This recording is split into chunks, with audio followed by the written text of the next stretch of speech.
Hello everyone. So today I'm going to explain you how we can install the plugins in the WordPress CMS. So plugins are just like the pieces of software that you can add to your WordPress site to extend its functionality without worrying about how to code. So these can help you in adding new features and also help in customizing your site in various ways, such as you can add the contact forms, SEO tools, social media integrations and much more.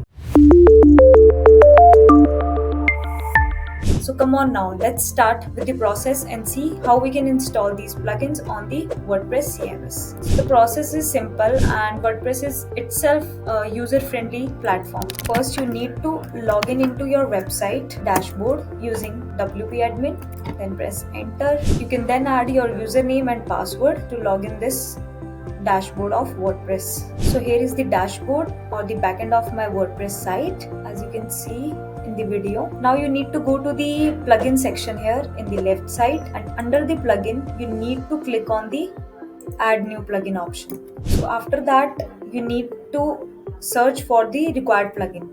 So I have the script of Google Analytics that I need to implement into the header section of my website. So for this I will be installing the WP Code admin. I will search here in the search bar for the header and footer option. Header, footer. So after you press the enter, you can see this will bring up a list of plugins that are related to this feature. You can browse through these options and select one that is good as per the user ratings and reviews. Also, you need to check the compatibility status of the plugin as well. This will help you to see how compatible is the plugin for your WordPress version. So if the plugin is not listed as compatible here, then you must consult your developer proceeding with the installation. So here is the plugin WP Code, which I prefer to use for the header and footer adding scripts. So I will click now on the install button. After that, this is being installed now. I will click on the activate. After activating, it will enable the plugin to be used on your WordPress CMS. So you can see now the plugin is installed and activated too. Now I will refresh my dashboard. So after refreshing, you can see in the left side, here I got my plugin, the code snippets. So under the code snippet, you can see the header footer option. Click on that, and after clicking, here is the script of my Google Analytics code, which I am going to paste into the header section.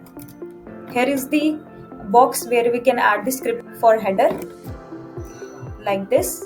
And here is body. For some tracking codes, we need to add the scripts in the body section too. So for that, do them here. And to add any of the scripts in the footer, you need to paste the codes here. So once these codes are pasted, click on the save changes, and all these changes will be saved, and required script is being implemented on your website. You can also add any other scripts or tracking codes such as for Google Search Console, Google Tag Manager, etc. with the help of this plugin. So my changes are saved, and this shows how we can use this plugin for adding the header footer scripts. And this is the most easiest way. You do not need to go to the backend or the hosting side of your website, and get this done in simple and easy steps. Also, so same way we can add the redirection plugins or the speed plugin or the cache plugins for your website and use them as per your requirements. So same way you can use the other plugins as well. In my next video, I will be going to discuss with you some of the other plugin installation and their uses. So stay tuned. Thank you.